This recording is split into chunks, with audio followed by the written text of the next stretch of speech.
Okay, dear Dhamma friends, so we have little late today. Anyway, welcome you to Kalalgoda English Medium Retreat. So it's now for the time question and answering time. So I would like to not enough.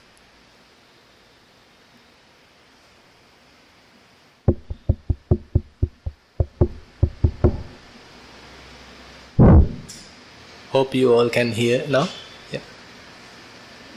So I welcome all of you to English Medium Retreat at Kalalgoda. So it is now time for the question and answer session.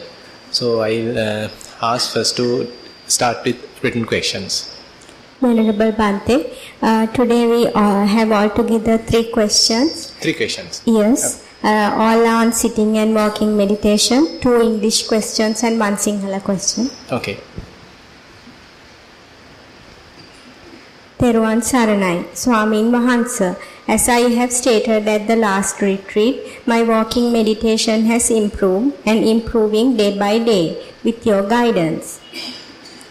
Sitting meditation. My sitting meditation is weak. Though I try very hard, my mind goes all over. Very difficult to concentrate on prime object, Anapana, within brackets. In my daily household chores, I try to be mindful and is mindful most of the time. However, in sitting meditation, it is difficult to be mindful. However, some time back, I was able to be mindful and was very happy that I achieved mindfulness to a certain level. Please advise as to how to overcome this problem with metta. So according to the question, walking meditation is doing really well, but sitting meditation is not as satisfactory as expected. So primary object is Anapanasati. So sometimes if we have too much expectations, that itself become a kind of a hindrance. So basically we have to relax a little bit. So we have to have some kind of inner joy, kind of a relaxed mood.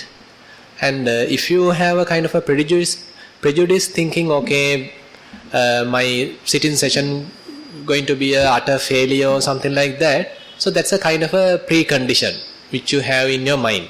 So that will help to sort of damage your meditation or destroy your meditation.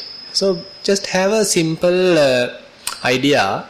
So yeah, just trying to be mindful. So I can remember there's a beautiful book from one of the Zen masters called Shunryu Suzuki. So he's telling keep always a kind of attitude of a beginner, kind of a beginner's mind. So the name of the book is Beginner's Mind, Zen Mind. So if we have a kind of a beginner's mind, it's like for the very first time I am just trying to be mindful about my breathing. Okay, body is breathing, so I am just beautifully looking at it in a kind of a novice way. Okay, first time I am breathing now. Okay, now breathing, some in-breath is going, in-breath is happening. So I am just observing it. And it's very beautiful, I am very relaxed. So I am enjoying it. So I am feeling now in-breath. Okay, slowly touching and slowly again.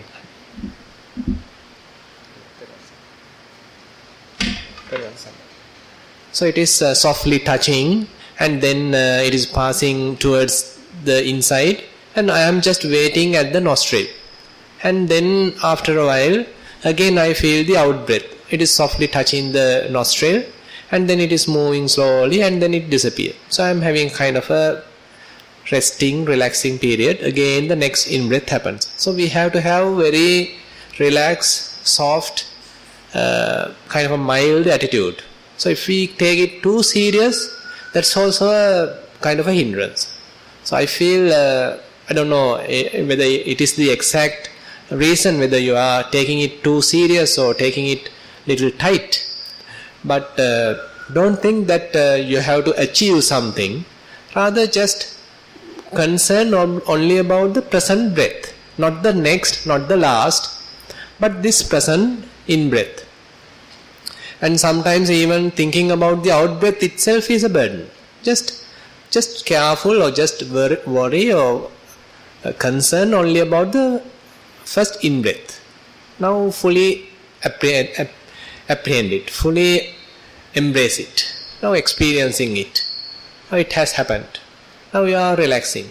No desire to observe the out-breath, but just waiting till it happens. Now in out-breath happens. So fully observing it, embracing it, acknowledging it, and then it is going. Next the in-breath happens again. So if we have this kind of a very relaxed attitude, patient attitude, then I feel it becomes very smooth. So otherwise, if we feel, okay, I have to achieve this, I have to come to a particular stage, I have to achieve jhana, I have to attain maggapala. So if we have all these sorts of various targets, so those will become a real burden to the mind. So we have to have a very simple state of mind. So if you feel that you need to clarify further about your question, please raise your hand. So I don't know whether this is the area that you are stuck. Yes.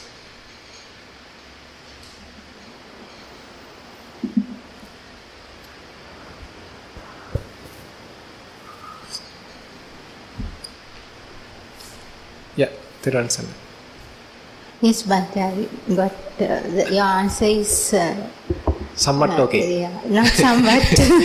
I think that helps me a lot. And after writing that, it's very funny, Bhante, after writing the note, I just sat for meditation. Yes. I was okay, like. So you have to tell someone. Yeah, that's the thing. It's very funny. So actually, how mind works. Yes. So I mean, if we want to meditate or achieve something, then it is difficult. So I just sit and just take it in a very kind of looking like someone else is breathing. So I am just watching. So I am not much interested, but I am interested really. But appears like you are not so interested. So I mean, in a tricky way, we have to handle the mind. Okay, yeah.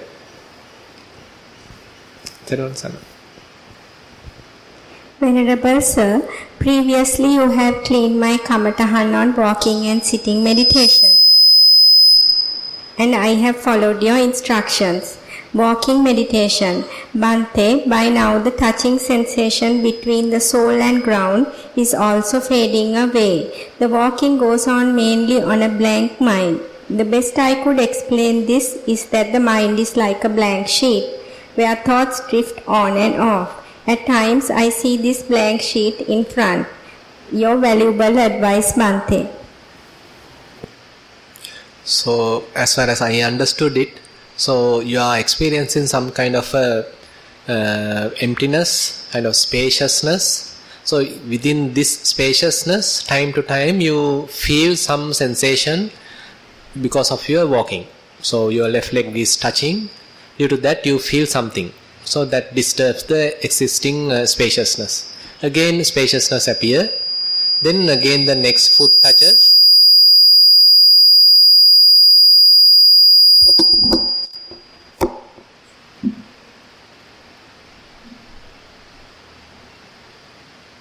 So again the next foot touches, then so you feel it, and after that again you come back to the spaciousness. Am I correct? Is your one? Okay.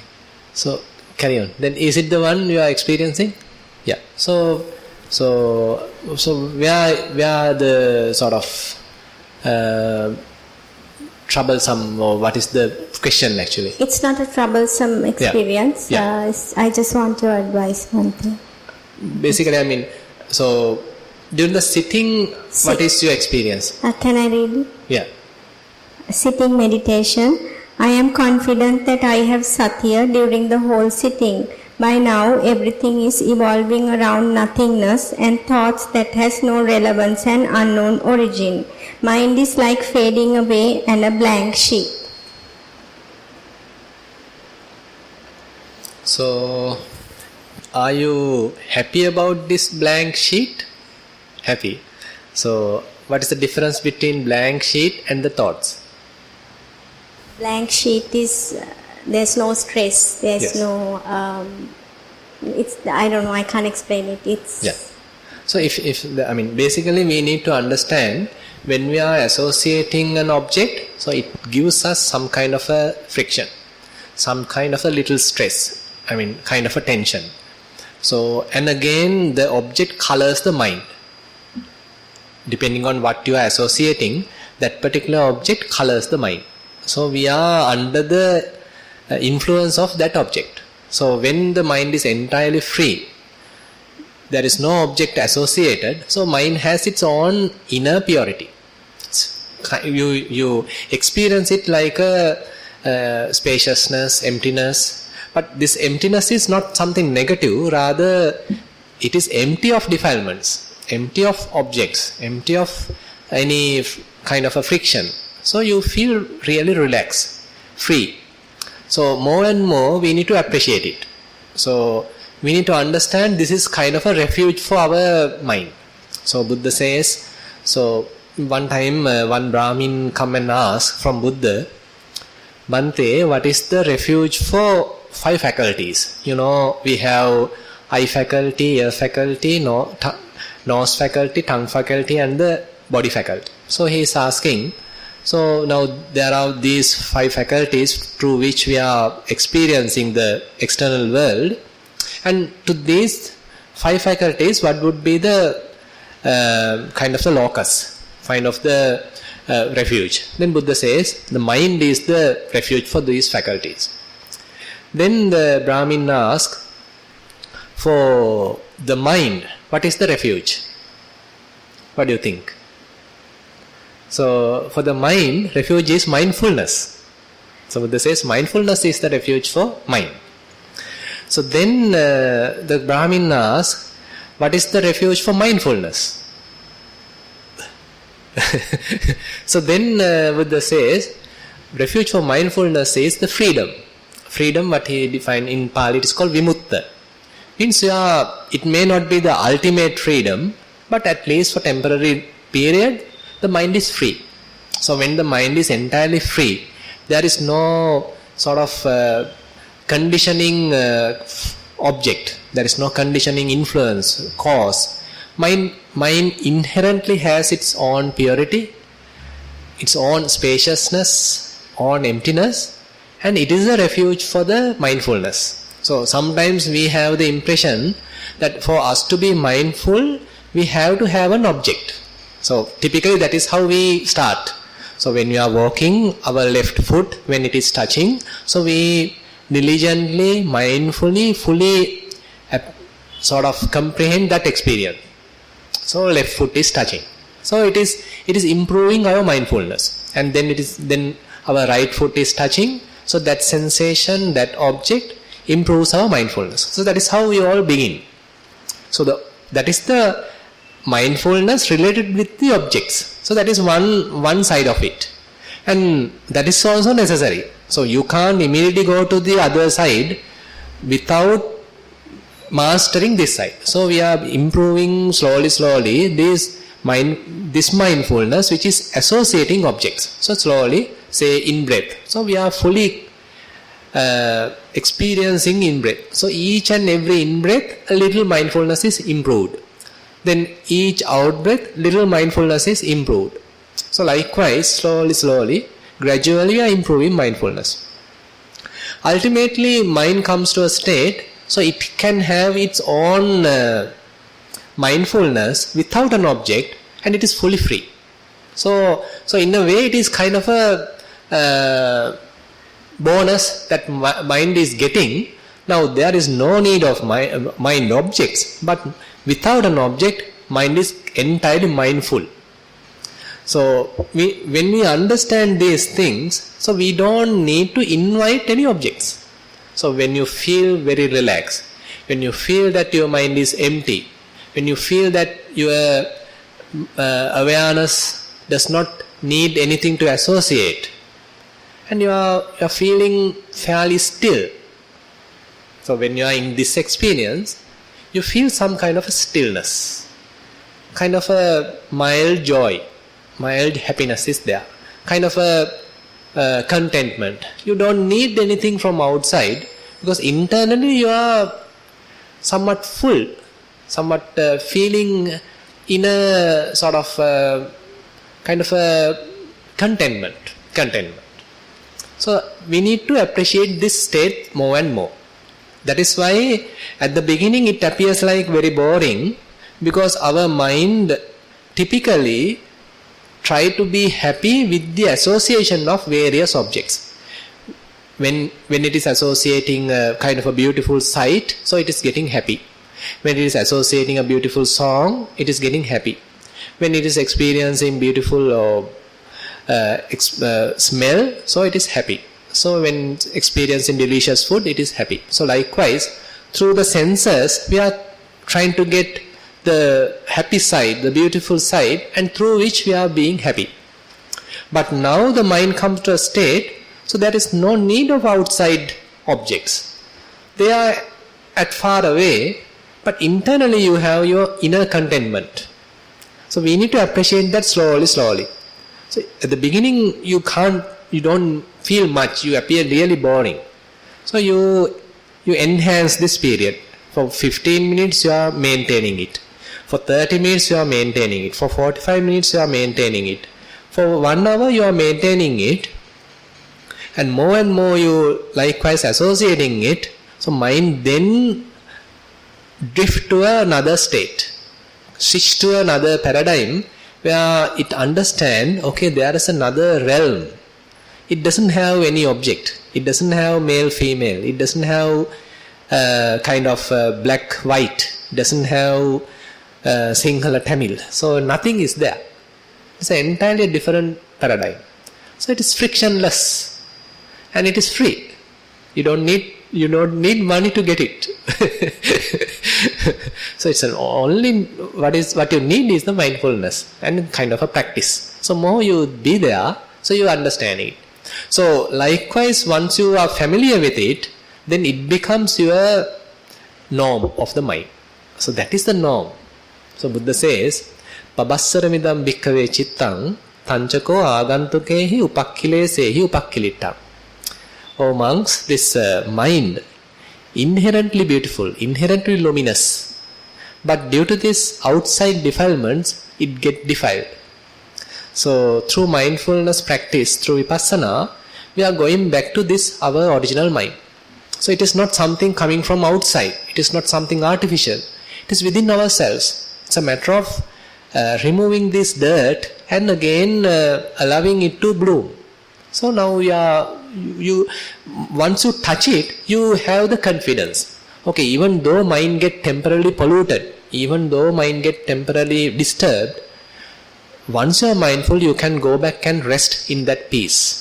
So you time to time rest there and experiencing it, and you appreciate it as your home.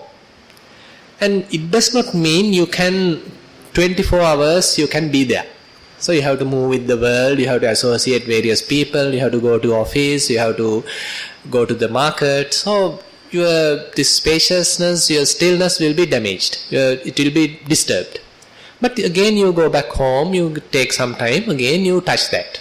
And again you free your mind, empty your mind, and again you establish your mindfulness there. So suppose someone is doing like that again and again. So what happens is, so it has its kind of a property. So now mind not that interested about these objects, the happiness derived through objects. Rather it understands this happiness coming through objects is rather temporary. It is coming and going. No point of trusting in this temporary happiness. So this happiness, what we typically gain through senses, are extremely transient, extremely temporary. So rather than appreciating that, you have something kind of a matured happiness. It is not something thrills and frills, but it's a kind of a matured happiness, kind of a matured peacefulness is there. So you appreciate it. You just be there. So when you are being there, you have nothing to do. So absolutely nothing to do. So that is the beautiful part of the meditation. So you begin with associating objects, moving left, right, and in breath, out breath, all these things are there. And once you go there, you just have to rest. So you are coming to a stage, how to undo things.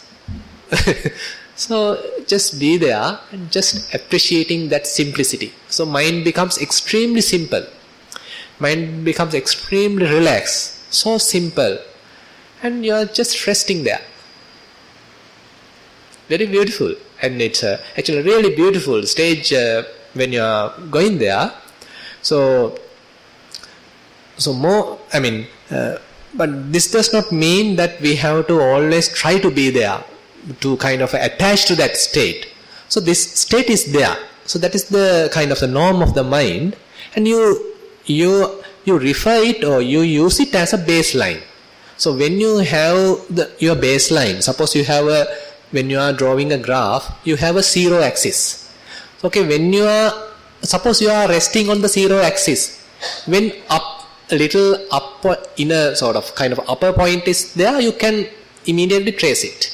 When down negative point is there, you can immediately trace it. Likewise, when your mind knows what is the bottom line, what is the baseline, when a little defilement comes, it feels it.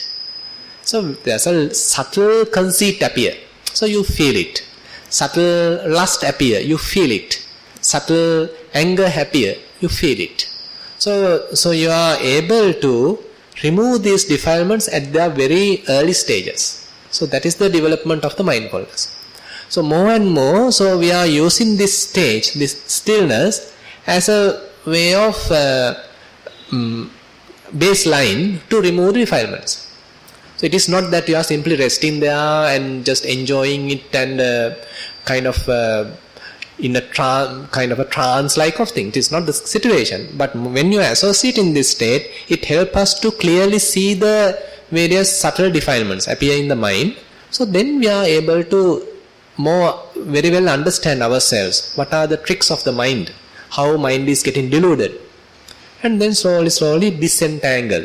Kind of what happens is certain object comes, it deludes us. So we get victimized to it. Now we understand what are these tricks of the mind. And slowly we are disentangling from these things. So Buddha says our hooks are then, it's no more hooks like this. So we are straightening this. Sangyojana, what you call in English, fetters, I think. So fetters or cankers are now slowly, you are no more catching the others, catching the outside. Rather you appear frictionless. So this is what we need to do again and again. So when we are in this stage, Buddha says you need to have a kind of a attitude. Viveka nissitang, viraga nissitang, nirodha nissitang, vassagga parinaming, sati sambojjangam bhaveti. So viveka nissitang. So you are associating this, associating this kind of relaxed attitude, relaxed mood. Viraga nissitang. So you have some kind of detached nature, detached attitude. The nirodha nissitang. So you know everything coming and going. So you are resting in this cessation. There is you are not happy about the rising. You are not happy about the passing away. You are simply being this emptiness. Nirodha nissitang. Vassagga parinaming. So you are not holding things, but rather you allow things to come and go.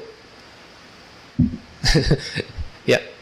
Venerable Sir, this question is in Sinhala. This yogi is an absolute beginner who has come for the first time to meditate, and he mentioned that he understands the Dhamma better in Sinhala. So, can I present the question? Yes. Gauravaniya Swamin Vahansa, Pariyanka Bhavanaava. Swamin Vahansa, Mama Bhavanaavata Aadunikeku vemi. Pariyanke sita husma ganima pita kirima gana aramunu කිරීමේදී පහත අත්දැකීම් සිදුවිය. නාසයේ මැද ඇතුළු පැත්තෙන් වරහන් ඇතුලේ හුස්ම ගන්නා විටදී සිසිල් සුළං ධාරාවක් පැදිනි. හුස්ම පිට කිරීමේදී ඒ අසලම රත් වූ හුස්ම ධාරාවක් වැදුනේමි. වේලාවක් ගතවන විට හුස්ම ආයාසයෙන් ගන්නා බව අවබෝධ විය. වරහන් ඇතුලේ යම් තරමකට ඉන්පසු ඉබේ වැටෙන හුස්ම ගැන විතරක් අරමුණු කිරීමට උත්සාහ කළෙමි. ඉන්පසු වාත ධාරාවක් නොදැනිනි. සිසිල් බව සහ උණුසුම් බවක් දැනුනි. වරහන් ඇතුලේ පිළිවෙලින් හුස්ම ගන්නා සහ පිට කරන විටදී මේ සියල්ල අතරේ බාහිර අරමුණු වරහන් ඇතුලේ මාගේ පුද්ගලික කරුණු මතක් විය. අවට පරිසරයෙන් සැලකිය යුතු පීඩාවක් නැති විය.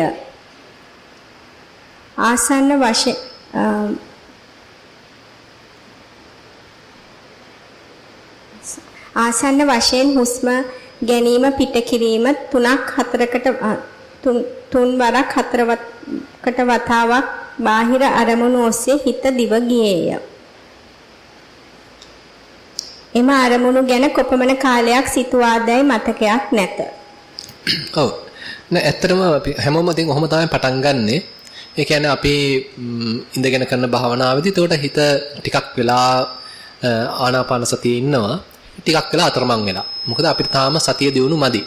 ඉතින් අපි මුලදී ඉතින් හැංගීමක් නැහැ කොච්චර කාලයක් මම අරමුණු වල මුලා වෙලා හිටියද කොච්චර කාලයක් සතිමත්ව මේ මූලික කමඨාන හිටියද කියලා. ටික කාලයක් භවනා කරනකොට ඔන්න Tamanට තේරෙනවා ඔන්න මම විනාඩි 10ක් විතර නම් ඔන්න මේ අරමුණු වල මුලා වෙලා ඉඳලා තිනවා. ඊට පස්සේ නම් ඔන්න මං ආවා කියලා ඔන්න පොඩි නිකන් දල වශයෙන් යම් වැටහීමක් එනවා. ඊට පස්සේ අර විනාඩි 10 කියන එක දැන් ටික ටික එන්න අඩු වෙන්න ගන්නවා. ඒතකොට විනාඩි 10ක් මුලා වෙලා ඉන්න වෙනකොට ඔන්න විනාඩි 5ක් මුලා වෙලා ඉන්නවා. ඔන්න විනාඩි 4යි මුලා වෙලා ඉන්නේ. විනාඩි 3යි මුලා වෙලා ඉන්නේ. විනාඩියයි මුලා වෙලා ඉන්නේ. තාමත් යනවා. තාමත් වෙන අරමුණු වලට යනවා. මේ අරමුණු වලට ගියාට දැන් හිත ඒ අරමුණේ වැඩි වෙලාවක් ඉන්නේ නැහැ. ඊට කලින් Tamanට මතක් වෙනවා මම මේ ආනාපාන සතියෙන් හිත තියන්න ඕනේ කියලා මතක් වෙනවා. මතක් වුණාට පස්සේ හිමීට අර වෙච්ච දේ ගැන පසුතැවෙන්නේ නැතුව මේ ආනාපාන සතිය අරමුණට ගන්නයි තියෙන්නේ. දැන් ප්‍රධානම දේ තමයි අපිට වෙන්නේ ප්‍රධාන බාධාව තමයි අපේ අර උත්සාහය වැඩිකමට වෙන්නත් පුළුවන්. අපි අර හිත පිට ගිය ගමන් අපේ හිතේ ලොකු පශ්චාත්තාවයක් ඇති වෙනවා. අපි අපිටම වෛර කරගන්නවා අපරාධි මම මෙච්චර වෙලාවක් මේ ආනාපානෙ ඉන්න තීච්ච කාලේ මම මේ වෙන දේවල් හිතා හිටියා නේද කියලා මේ අර දැන් මේ හිතා හිටියා නේද කියලා සතිමත් වුණාට පස්සේ තමයි මේ පශ්චාත්තාපය එන්නේ. අන්න ඒක අපිට වළක්ව ගන්න පුළුවන් නම් එතකොට මේ පශ්චාත්තාපයෙන් ඇති වැඩක් නැහැ. මොකද දැන් වර්තමානයේ ඇවිල්ලා ඉවරයි. වෙච්ච දේ වුණා. ඒකෙන් ගියා. ඒකෙන් ඒ ඔස්සේ තවත් තප්පරයක්වත් නාස්ති කිරීමෙන් වැඩක් නැහැ. දැන් ඔන්න ආවනේ. දැන් ඔන්න ඇවිල්ලා තියෙන්නේ. දැන් වර්තමානයට ආවා. මේ වෙලාවේ අපිටම තමන්ට තේරෙනවා නම් ඔන්න හුස්ම පිට වෙවි තියෙන්නේ. අන්න එතනම ටක් ගාලා අල්ලගත්තා නම් ඔන්න මේ පිට වෙනවා. මේ වෙලාවේ නම් ඔන්න දැන් යන්තම් සතිමත් වුණා. දැන් මෙන්න හුස්ම රැල්ල පිට වෙමින් තියෙනවා. අන්න මං සතිමත් වුණා. සතුටින් සතිමත් වුණා. එසන්න ඊළඟට හුස්ම ගන්නවා. අන්න ඒ පිළිබඳ සතිමත් වුණා. ඉතින් මේ විදිහට අපිට අර අපි අහුවෙන තැන් ටික, ඒ කියන්නේ අපි රැවටෙන තැන් ටික, අපි අතින් දාගන්න කෙලස් ටික පුළුවන් තරම් අඩු කරගෙන මේ ක්‍රියාදාමයේ තුල අපේ හිත පවත්වන්න පුළුවන් නම් අන්න ටික ටික අපිට ක්‍රම ටික අහුවෙනවා. එහෙම කරගෙන යනකොට ඔන්න ටික කාලයක් යනකොට ඔන්න හිත එළියට පැන්න ගමන් අහු වෙනවා. ඒ කියන්නේ විනාඩියක් යන්න ඕනේ නැහැ. ඔන්න හිත එළියට ගියා, වෙන අරමුණකට පැන්නා, සද්දයකට ගියා, වේදනාවකට ගියා කියන අන්න Tamanට මේ මූලික කමටහනේ ඉන්න මුලින් සෑහෙන කාලයක් දැන් හොඳට සෑහෙන කාලයක් මූලික කමටහනේ ඉන්න ගමන් ඔන්න සද්දයකට පැන්නා කියලා පයින්කොටම තේරෙනවා. ඒ වෙනාවේ ඔන්න සතිමත් වෙලා ඒ ඔස්සේ යන්න නොදී ඔන්න නැවතත් මූලික කමටහනට ගන්නවා. ඉතින් අර මුලදී තින් පොඩ්ඩක් මේ හිත අර අපිට උමනා අරමුණේ ඉන්නේ නැහැ. මොකද අපි තාම අපේ හිතේ තියෙන ටිකක් අර විසිරිච්ච ගතිය, එකඟ ගතියක්, සමාධි ගතියක් තාම දියුණු වෙලා නැහැ. ඒ නිසා මේ වගේ ප්‍රශ්න එනවා. ඉතින් ඕක කරදරයක් කරගන්න එපා. ඕක හැමෝටම ඉතින් ඔහොම තමයි පටන් ගන්න. ඔව්. ස්වාමීන් වහන්සේ ප්‍රශ්නේ දෙවෙනි කොටස සක්මන් භාවනාව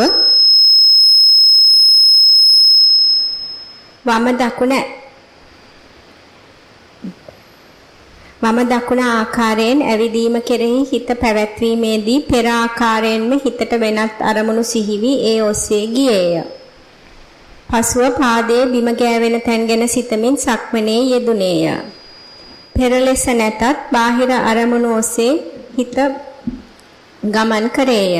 සමහර අවස්ථාවලදී හිත ගමන් කර ඇති බව මතක් වන විට බොහෝ අඩි ප්‍රමාණයක් ගෙවා දමා තිබුණි.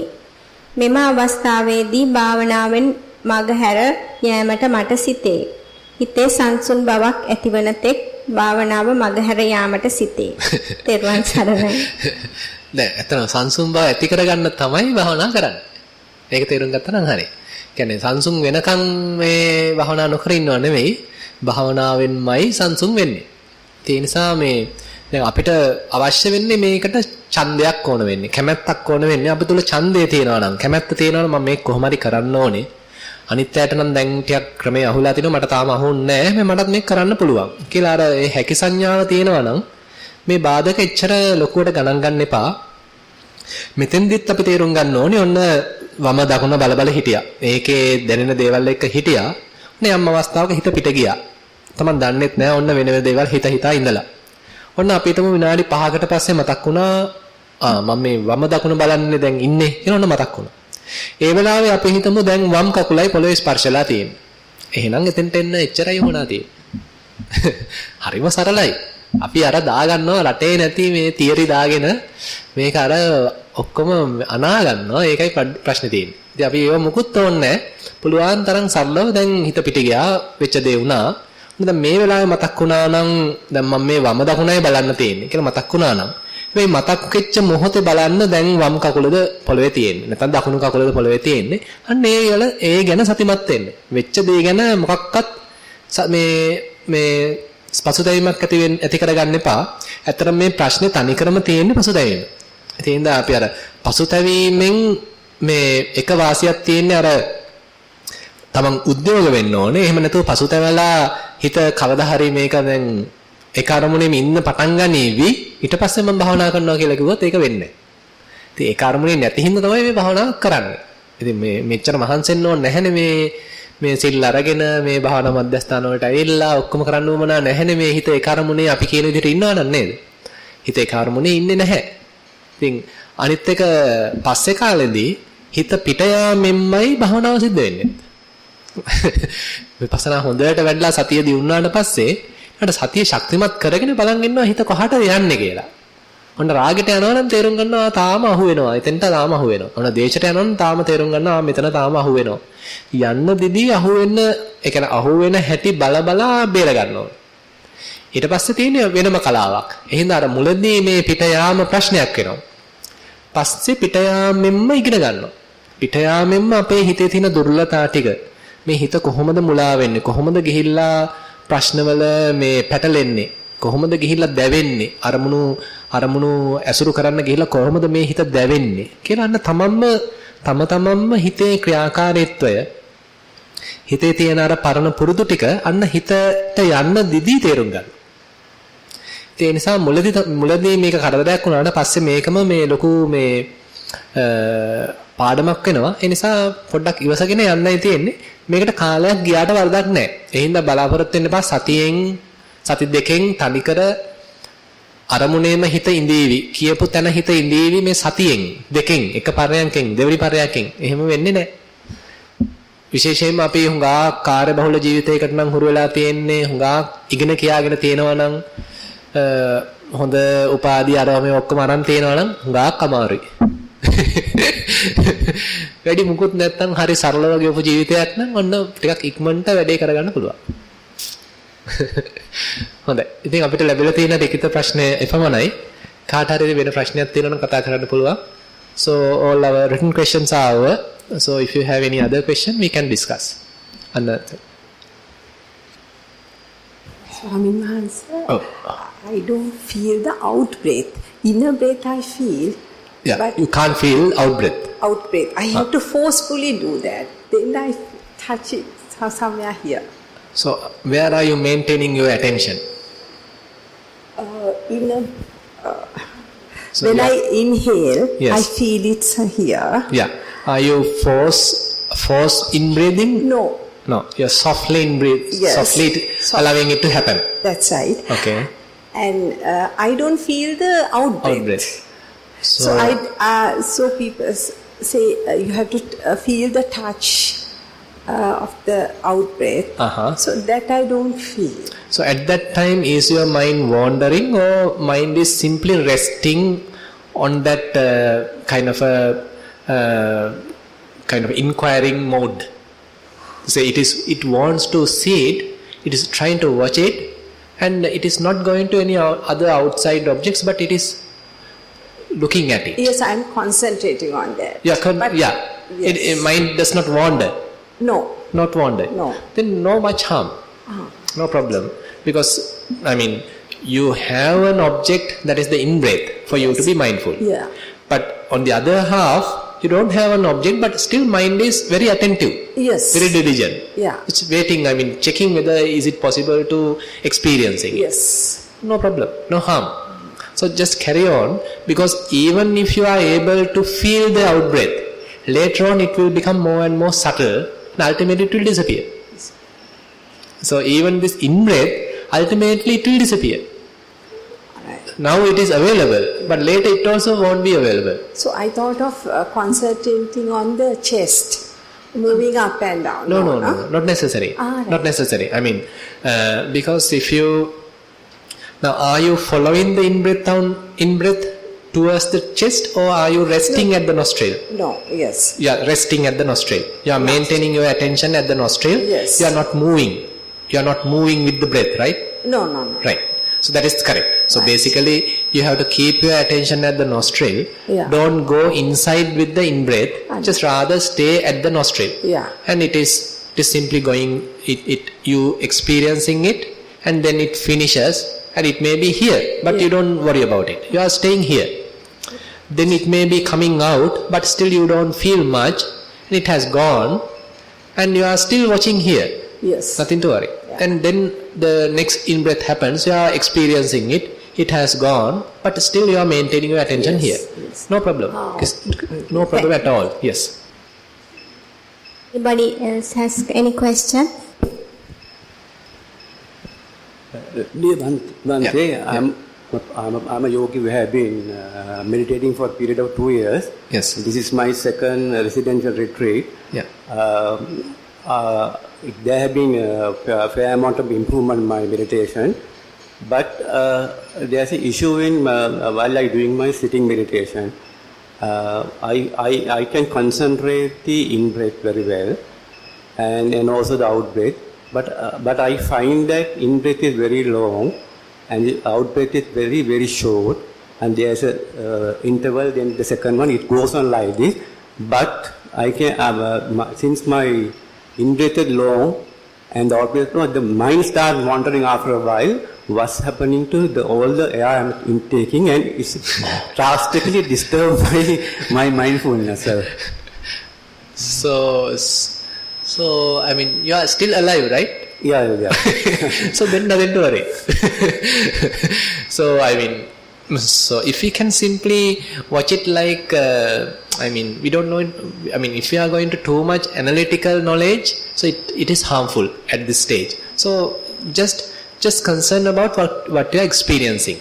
So don't allow the mind to proliferate, think about various things, theories and science and everything. Just be a very kind of a childlike mind. So he doesn't know anything much. So he's simply watching it, he's simply experiencing it, and he's happy about it. So when say a ball is given to a child to play, so he's just playing with it, and he's not much interested whether it is, what is the biology, what is the chemical what is that? I can't remember now. Chemical composition of the ball, and what is the diameter of it, what is the weight of it. He is not concerned about it. He is really happy with playing with it. So likewise, when we are experiencing this in-breath and out-breath, so if in-breath appears long, doesn't matter. Good. It's good. So if in-breath appear short, it's also good. So that is why we call it choiceless awareness or non-judgmental awareness, non-judgmental mindfulness. So you have no any preference. There is no preference for thinking, okay, when in-breath appear long, it is really good. If it is appear short, it is bad. So there is no such preference. If it is appearing short, that's also good. If it is appearing long, that is also better. So likewise. So if we have that kind of a neutral attitude, equanimous attitude, then meditation becomes quite easier. So our analytical knowledge, if we are inviting it and encouraging it, it disturbs. So keep that analytical knowledge to the zero. So keep your inner chatter to the minimum. Ultimately it has to disappear. So meditation does not improve at all if you are thinking. So typically what we think is, by thinking we can get a better methodology, we can get a better strategy than the current way of doing. So we are thinking. So I don't know. I don't know whether you have that experience. Suppose you are experiencing in-breath and out-breath. And while doing that, you are thinking, there could be another better way. I could have read another book, probably from some best meditation teacher. There may be a better way. So you are thinking. So by thinking, we are sort of destroying the meditation. So rather, if we can simply have a kind of a very simple, innocent attitude when we are experiencing in-breath, fully appreciating it, fully experiencing it, fully happy about it. And when you are experiencing out-breath, fully experiencing it, appreciating it. I mean, if you can do that, then meditation grows. Yeah.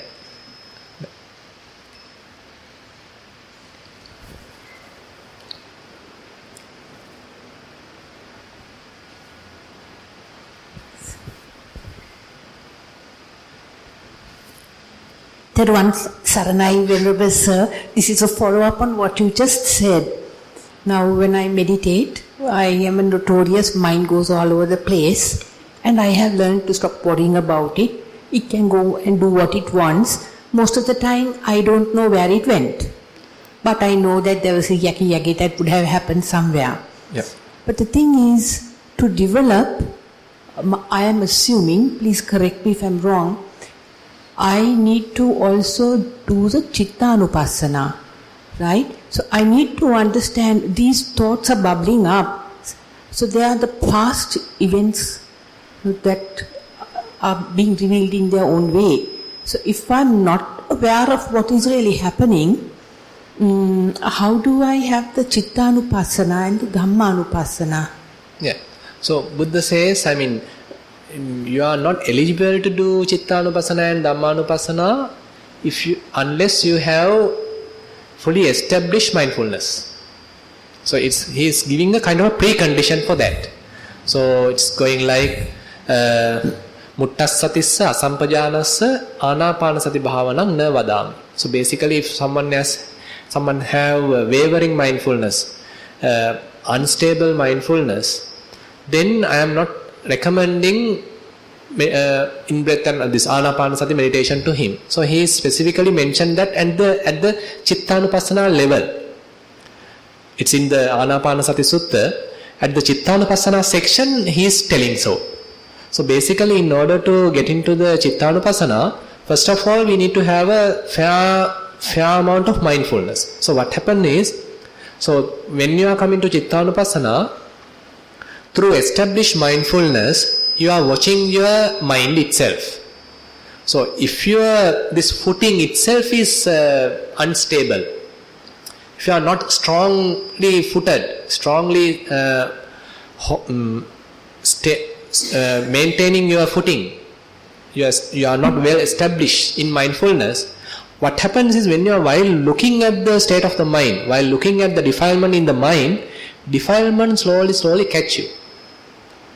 You get caught to the defilement.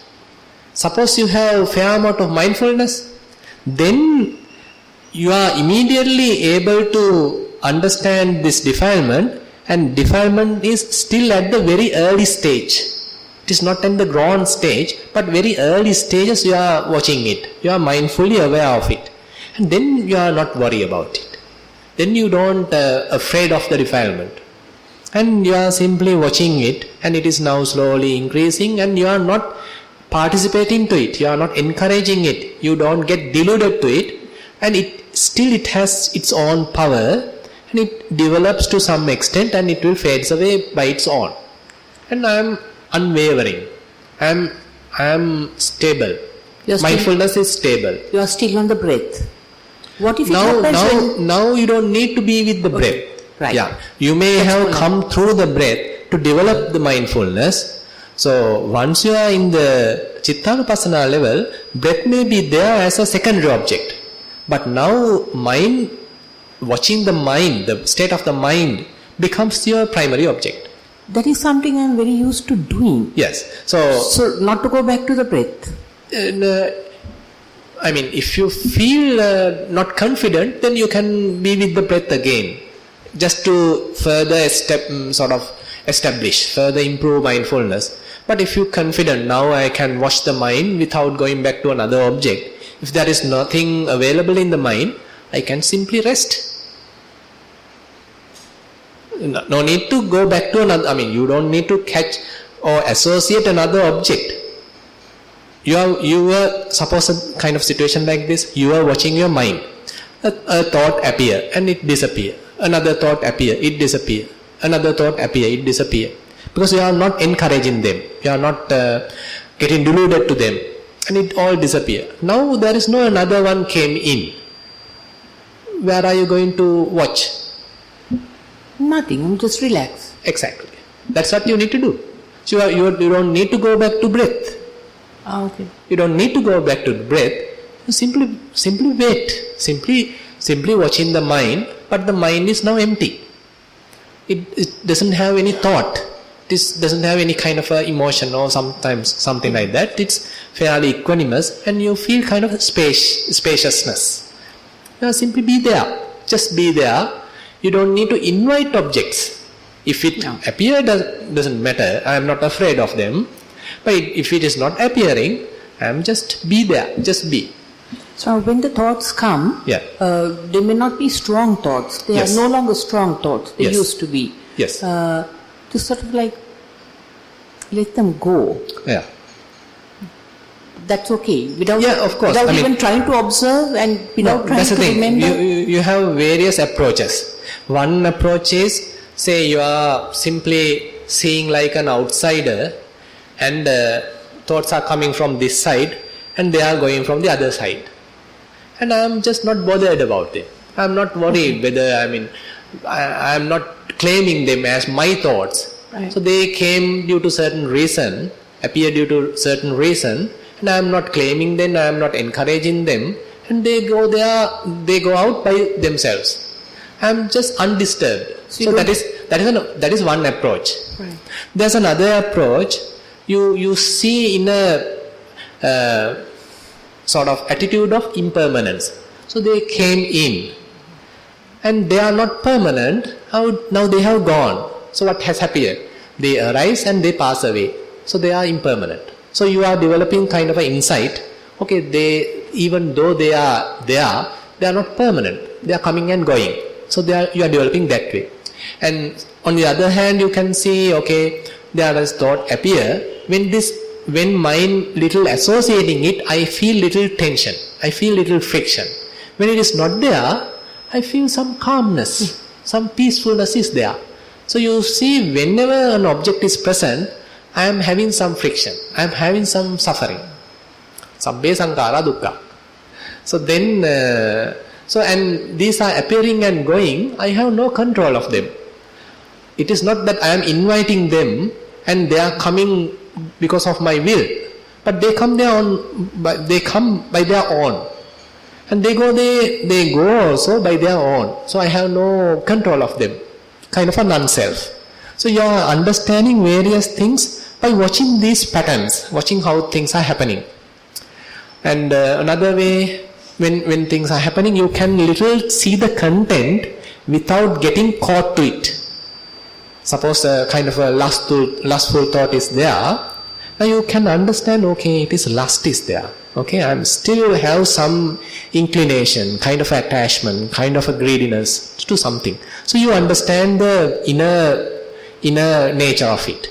And once you understanding it, you are not getting caught to it. And it diminishes its power and it goes away.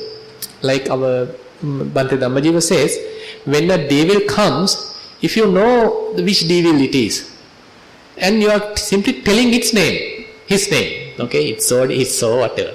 So it's the Mahasona, or he is Mahasona. So like that. So you are simply tell its name, call his name, and it will disappear. So that's another approach.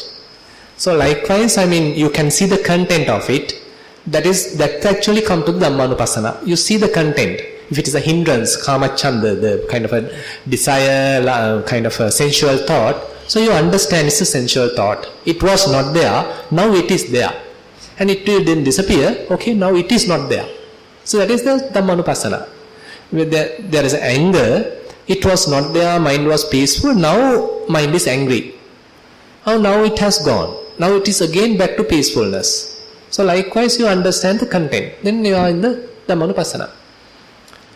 So slowly we are actually gradually, our mindfulness takes us to all these paradigms. All these Chittanupassana, Dhammanupassana, you are slowly, without your knowledge, you maybe come to that. Some things, one thing in particular, it gets my attention every time. Yeah. A sunset or a sunrise. I love when the sky turns colors. Sorry? I love it when the sky turns colors. So you want to go out and watch it? No, I'm usually driving. Try doing? No, I'm usually driving and then you see these beautiful colors in the sky. And then you think there comes a Kamachanda, no? What I understand is now when you are talking about the outside sky, am I correct? Yes. Outside sky, and it's not always an inner thoughts. Particularly a sunset will get my attention. So when the sunset happen, so you go outside and watch the sunset, is it? If I can. If you can. If not, what are you going? Are you dreaming? No, if I'm driving, then driving. Yeah. Driving, still you are watching the outside, how the sunset appear. Yes. Okay. Doesn't matter, no? No, I think is, does it give kind of a tension? No, it's a joy. Is it harmful? No, I make sure I take my eyes away and keep on the road. Other than that, no. So while driving, you are looking at the sunset. Wow. Or sunrise. This morning was beautiful. No, but when it was, it's all kinds of thoughts. But particularly nature will get my attention. I don't know. Now if we can, even Arahants have appreciated the natural beauty. But with some kind of a distance, yes. Yeah, some kind of a distance. It is not that, suppose I am in Theragatha.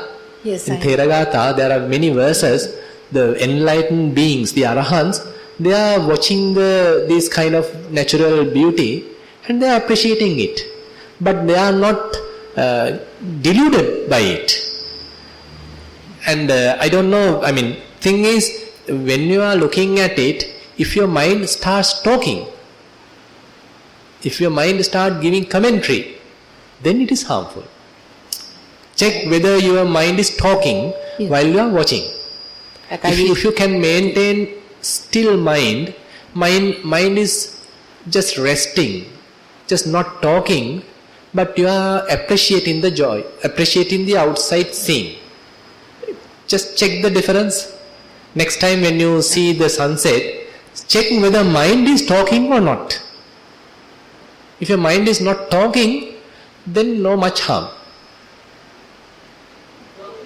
The heart lifts. Sorry?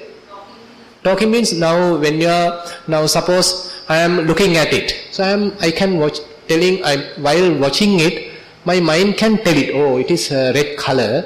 It has some internal, the letters are in white color, it is in rectangular shape and blah blah blah, mind starts talking. I am not stopped at the sight level. I haven't stopped the mind while watching. I don't stop at watching, I am talking. So Buddha says, as I advise, ditte dittamattam bhavisati. So you stop at mere seeing. So you just stop. You can. It is not that you close your eyes. Your eyes are widely open. You are seeing things, but mind is still. Mind is, sorry? Proliferation, exactly. Mind is not talkative, mind is not talking, mind is simply appreciating the outside beauty, and that is the only way you can fully comprehend the beauty. Otherwise you are putting your defilements, otherwise you are polluting you can't fully comprehend this beauty. So when you have something beautiful, you can simply watch it and just appreciating it, your mind is so peaceful. So if you can do so these outside things do not make much problem to us. Yeah. So even in the Theragatha, Venerable Mahakassapa is the best of the austere practices. Austere practices are something really hard. It is not a game. And no one would think according to his character, he may appreciate outside beauty. But in the Theragatha, you can see, so he is, as an Arahant, he is living alone, and he is telling, the fireflies at night, fireflies are, flying to this direction, that direction, and there's a beautiful mountain. This mountain appears kind of a little at different places, lights are blinking. So he's telling this in the Theragatha. So when these fireflies are doing like that, I feel really happy. So Venerable Mahakassapa, not Venerable Ananda. So Venerable Mahakassapa is telling so. So look at the Theragatha. So it is not that the Arahants are kind of a dry people. So they are really, beautiful people. So they appreciate the nature, but there is no attachment to it. They know it is also transient. They know it is also impermanent. But right now it is so beautiful. And even the Buddha, when he is going to Parinibbana, he's simply look back and say, Ananda, this Belua village is so beautiful. So this is my final sight. So it's so beautiful. So you can see Mahaparinibbana Sutta. So it is. So Buddha himself has seen the beauty, and actually they are the only ones seeing the beauty. So we are simply through our own judgments, through our sort of various defilements, we can't fully see the beauty. So through our mindfulness practice, through vipassana, we are slowly calming down our defilements and stilling the mind. And when the mind is still, when the mind is fully empty, we can see a broader picture. So you can see the full picture and you are fully aware of it, fully mindful of it, and you have no kind of a preconceived ideas or prejudices or your inner traits or anything. You are just seeing it. So that is it. Yeah, beautiful. Thank you, sir. Okay.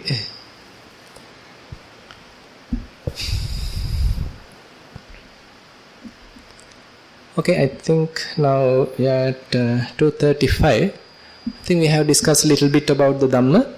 And today actually Venerable Bhante agreed to come for the Dhamma sermon. So he may be here around 4:30. So we'll prepare for that. So I invite all of you to participate to the Dhamma sermon. So please take this time to develop yourself. So keep the place quiet and peaceful, maintain the peaceful environment. So we have this rare opportunity to develop mindfulness, develop Buddha's teaching. So please try to best use of it. So I wish all of you to develop your inner qualities, your spiritual qualities, and attain path, fruition, Nibbana.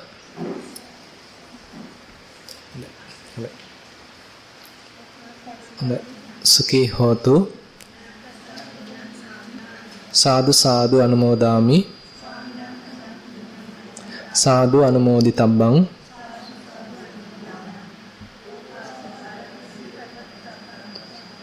Kamami kamitabbang. Sukhi hotu nibbana paccayo hotu. Sukhi hotu nibbana paccayo hotu. Sukhi hotu nibbana paccayo hotu. Sukhi hotu.